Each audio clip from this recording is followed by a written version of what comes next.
Jackson! Hoorah! Jackson! Hoorah! Jackson! Hoorah! Are you ready? Yes, sir! Are you ready? Yes, sir! Are you ready? Yes, sir! Humbala hey ya! Humbala humbala hey ya! Humbala hey ya! Humbala humbala hey ya! Humbala hey ya! Humbala humbala hey ya! 21 Bisa! Oke, guys! Halo teman-teman semuanya, selamat datang kembali di podcast yang membahas geologi dengan cara santai tetapi tetap ilmiah. Buat kalian yang lagi belajar geografi ataupun geologi, episode ini cocok banget. Hari ini kita akan ngobrol panjang soal batuan asam, intermediate, basa, dan ultra basa. Lalu kita hubungkan dengan satu pertanyaan penting, kenapa Indonesia bagian barat kaya bauksit, sementara di Indonesia Timur terkenal dengan nikel? Sudah hadir bersama saya, di sebelah kanan saya ada Nopal, dan di sebelah kiri saya ada Ital. Halo semuanya, senang banget bisa ikut diskusi hari ini. Halo semuanya, topiknya berat tapi seru karena ini dasar banget dalam geologi Indonesia. Yang pertama, kita akan pengenalan batuan dulu. Oke, kita mulai dari dasar dulu ya. Banyak yang masih bingung, apa sih perbedaan batuan asam, intermediate, basa, dan ultra basa? Intan, bisa jelaskan secara umum dulu ya? Baik, jadi pengelompokan batu beku ini didasarkan pada kandungan silika SiO2 di dalam maknanya. Semakin tinggi kandungan silika, maka batuannya disebut semakin asam. Sebaliknya, semakin rendah silikanya, batuannya masuk ke kategori basa atau ultra basa. Berarti urutannya dari yang silikanya paling tinggi sampai paling rendah. Itu batuan asam, intermediate, basa, lalu ultra basa ya.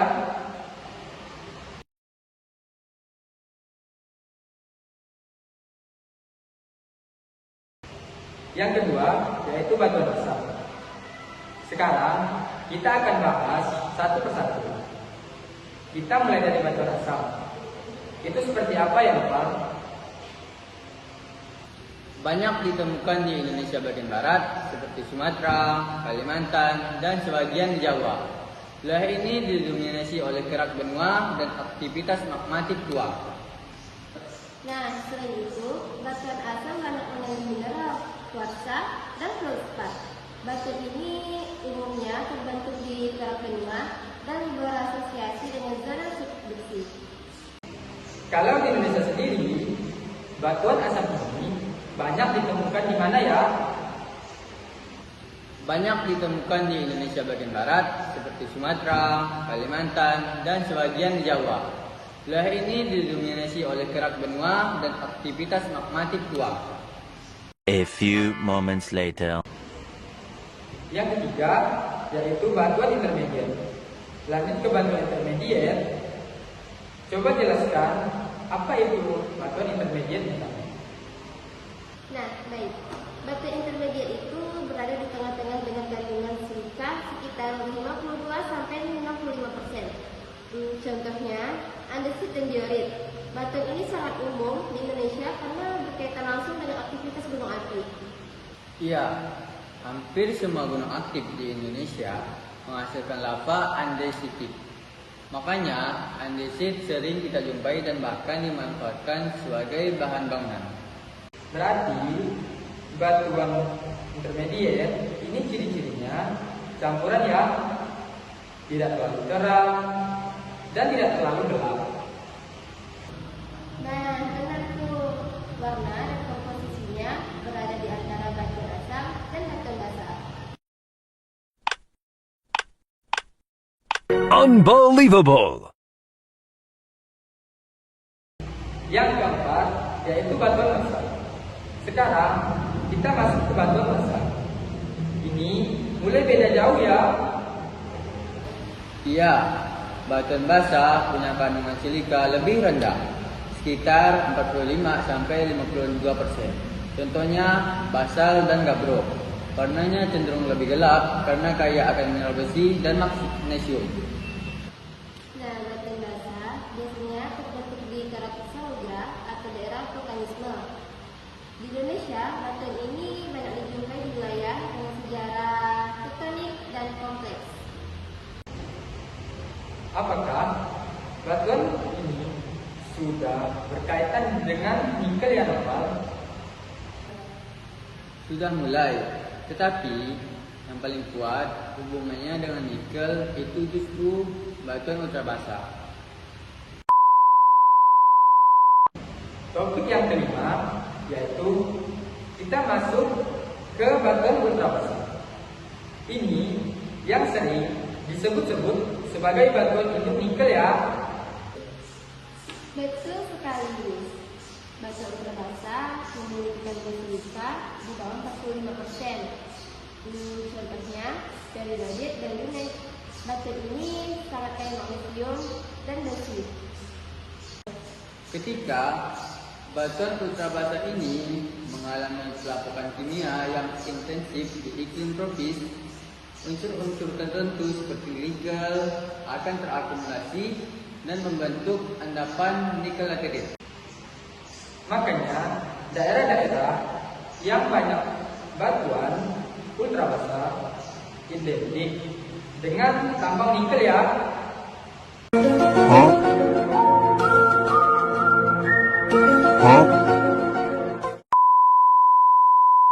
Topik yang keenam, kita akan membahas tentang bauksit di Indonesia Barat.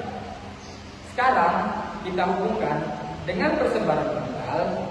Kenapa Indonesia bagian barat banyak akan bauksit? Karena batuan induknya, Indonesia bagian barat didominasikan oleh batuan asam, hingga intermediate. Pelapukan jangka panjang terhadap batuan ini menghasilkan endapan bauksit yang merupakan sumber aluminium. Contohnya di Kalimantan Barat dan Kepulauan Riau. Proses pelapukan berlangsung sangat lama, didukung oleh iklim tropis dan curah hujan yang sangat tinggi. Oh, jadi begitu. Bauksit itu terbentuk langsung dari magma, tapi dari pelapukan ya. Ya, betul sekali. Bauksit adalah endapan residual hasil pelapukan.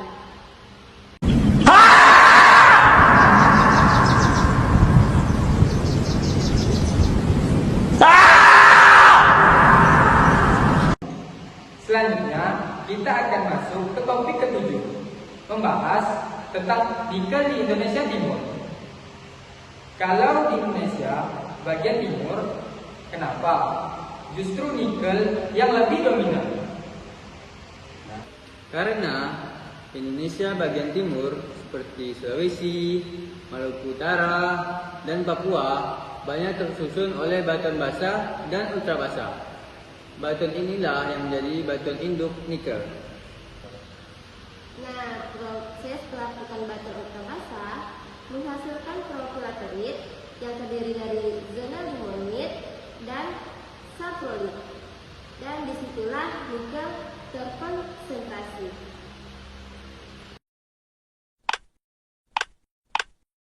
Unbelievable! Dari obrolan panjang kita hari ini bisa disimpulkan bahwa jenis-jenis batuan asam, intermediate, basa, dan ultra basa sangat menentukan jenis sumber daya mineral yang terbentuk. Indonesia bagian barat kaya akan bauksit karena batuan asam, intermediate, sementara di Indonesia bagian timur kaya akan nikel karena batuan basa sampai ultra basa. Ya, benar sekali. Dan ini menunjukkan beberapa uniknya kondisi geologi di Indonesia. Indonesia itu seperti laboratorium geologi alami. Setuju banget. Terima kasih Nopal dan Intan. Dan terima kasih juga buat pendengar yang mendengarkan sampai akhir. Sampai jumpa di episode selanjutnya. Bye-bye. Aku akan berbohong jika bilang aku tidak kecewa. Tapi aku tidak memiliki pikiran buruk tentang hubungan cinta yang putus. Apa yang pernah kami lakukan, itu tetap yang terbaik.